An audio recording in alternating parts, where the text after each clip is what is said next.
राज ठाकरे यांची निर्दोष मुक्तता करण्यात आलेली आहे। आपण पुन्हा एकदा जाऊयात आमचे प्रतिनिधी कृष्णा सोनार वाडकर यांच्याकडून। कृष्णा, आपण सांगत होतात कोर्टाने या संदर्भात महत्त्वाच्या बाबी स्पष्ट केलेल्या आहेत, काय नेमकं कोर्टाने म्हटलं यावेळी?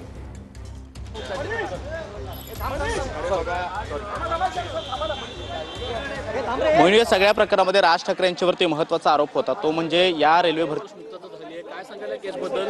न्यायालयाने असं पण म्हटलं उशीर झाला मात्र सगळ्यांची निर्दोष मुक्तता झाली, काय सांगायला? बेसिकली जो एव्हिडन्स लीड करण्यात आला दॅट वॉज नॉट सफिशियंट, तो पुरावा जो होता तो सफिशियंट नव्हता, त्यामुळे फॉर वॉन्ट ऑफ एव्हिडन्स सगळ्यांची कोर्टाने मुक्तता करण्यात आलेली आहे। त्याच्यामध्ये सीडी पण सीज केलेली, पण जो 65B एव्हिडन्स ॲक्ट प्रमाणे जो सर्टिफिकेट पाहिजे ती प्रॉसिक्युशनने प्रोड्यूस न केल्यामुळे आणि सफिशियंट एव्हिडन्स नसल्यामुळे कोर्टाने सर्व आरोपींना अक्विट करण्यात आलेला आहे।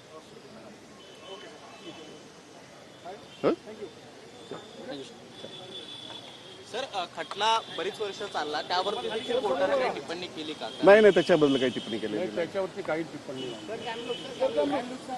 आरोपी नंबर 1 ते 5 जे होते म्हणजे मनसेचे कार्यकर्ते यांच्यावरती आरोपी नंबर 1 ते 7 जे होते ज्यांच्यावरती प्रत्यक्ष मारहाण केल्याचा आरोप होता, त्यांच्या बाबतीत देखील कोर्टाने हे म्हटलेलं आहे की सरकार पक्षाने जो पुरावा दाखल केला किंवा कोर्टासमोर आणला त्या पुराव्यातनं आरोपी क्रमांक 1 ते 7 प्रत्यक्ष त्यावेळेला तिकडे हजर होते किंवा त्यांनी कोणालाही मारहाण केली किंवा ते मनसेचे कार्यकर्ते होते, यातलं काहीही सरकार पक्षाला सिद्ध करता आलं नाही। आणि सगळ्यात महत्त्वाचं म्हणजे परप्रांतातनं विद्यार्थी परीक्षेकरता आले होते, याचाही कोणताही पुरावा सरकार पक्षाला देता आलेला नाहीये। त्यामुळे राज ठाकरेंनी काही प्रक्षोभक भाषण केलं आणि त्याच्यामुळे पुढची घटना झाली, याचाही कुठलाही संबंध सरकार पक्षाला दाखवता आलेला नाही।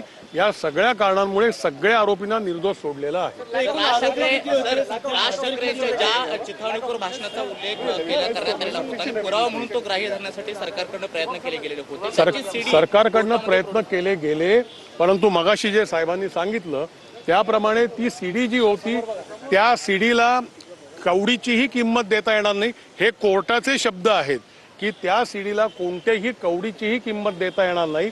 पुरावा कायद्याला अभिप्रेत असलेला जो सीडीच्या संदर्भातला पुरावा आहे तोही पुरावा सरकार पक्षाने कोर्टात दाखल केलेला नाही। त्यामुळे ही सीडी जे हा जो प्रकार आहे हे संपूर्ण काल्पनिक कपोलकल्पित कथानक आहे।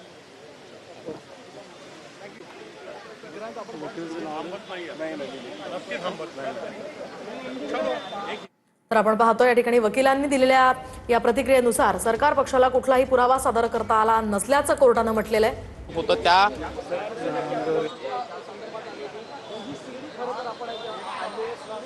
कृष्णा, काय सांगाल? आपण आताच वकिलांची ही प्रतिक्रिया ऐकलेली आहे, सविस्तर कोर्टात काय घडलं, काय माहिती आहे?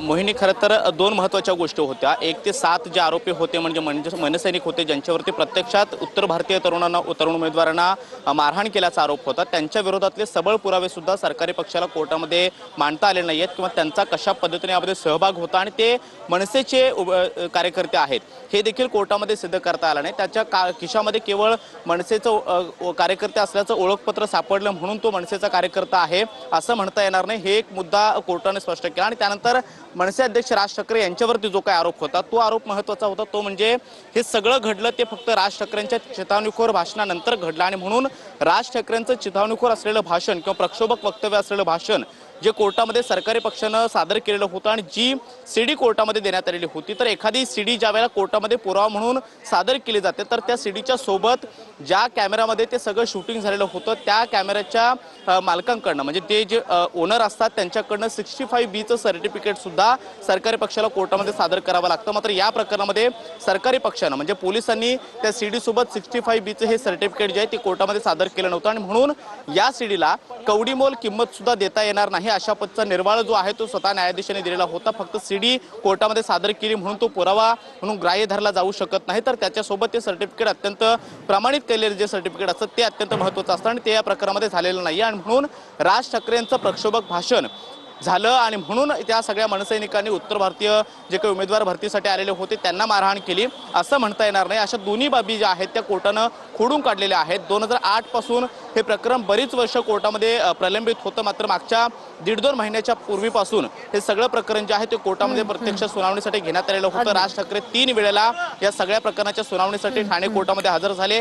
पहिल्याच सुनावणीमध्ये त्यांनी हा गुन्हा मला मान्य नाही आणि सगळं खोटं आहे हे स्पष्ट केलेलं होतं आणि अखेर आज ही प्रकरण जे आहे ते निकाली काढण्यात आले। अगदी नक्कीच धन्यवाद कृष्णा दिलेल्या या सगळ्या सविस्तर माहितीसाठी। एकूणच पुराव्यांअभावी राज ठाकरेंची या ठिकाणी निर्दोष मुक्तता करण्यात आलेली आहे।